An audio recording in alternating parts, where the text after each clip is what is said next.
नमस्कार, मी विकास. अनोखे क्षण या आपल्या युट्यूब चॅनलमध्ये आपल्या सर्वांचं सहर्ष स्वागत करतो. शेवटी आजच्या व्हिडिओमध्ये काय खास आहे जाणून घेण्यासाठी आजचा व्हिडिओ शेवटपर्यंत बघा. आणि अजूनही तुम्ही चॅनलवरती नवीन असाल तर आपल्या अनोखे क्षण या युट्यूब चॅनलला सबस्क्राईब करायला विसरू नका. सोबत शेअर आणि कमेंटही करायचे. आणि हो, जेवढं तुम्ही आमच्यासाठी कमेंट लिहिता, जेवढं काय करता, त्याच्याने आम्हाला प्रेरणा मिळते बरं का. तशाच प्रेरणेसोबत आम्ही आजचा व्हिडिओ घेऊन आलो.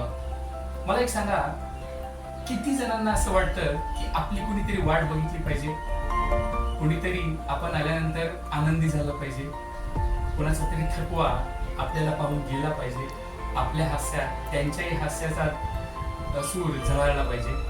सगळ्यांनाच वाटतं की नाही? तर तशीच आजची कविता आहे. तर कविता शेवटपर्यंत ऐका, आनंद घ्या. धन्यवाद. कवितेचं नाव आहे आज तो लवकर आला.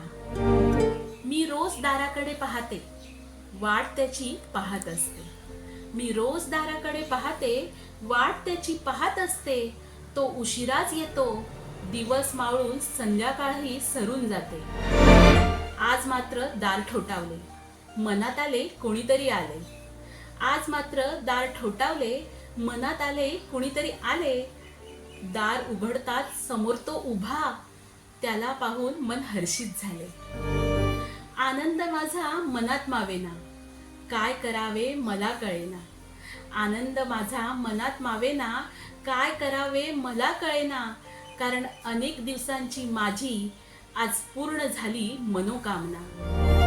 त्याने लवकर घरी यावे असे रोजच मला वाटते. त्याने लवकर घरी यावे असे रोजच मला वाटते.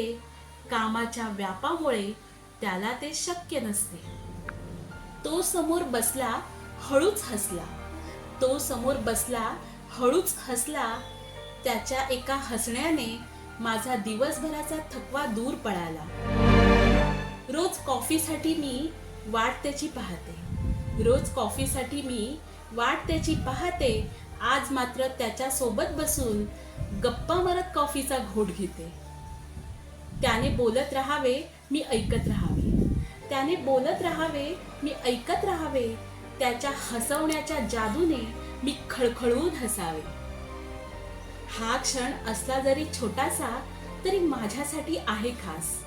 हा क्षण असला जरी छोटासा तरी माझ्यासाठी आहे खास. कॉफीच्या सुगंधापरी प्रेमाचा दरवळतो सुहास. आज तो लवकर आला, एवढंच पुरे मला. आज तो लवकर आला, एवढंच पुरे मला. शब्दांच्या पलीकडचा आनंद झालाय माझ्या मनाला. अशा छोट्या क्षणात प्रेम बहरत असते, अशा छोट्या क्षणात प्रेम बहरत असते. वाट पाहून मिळालेले सुख खरे असते, वाट पाहून मिळालेले सुख खरे असते. धन्यवाद.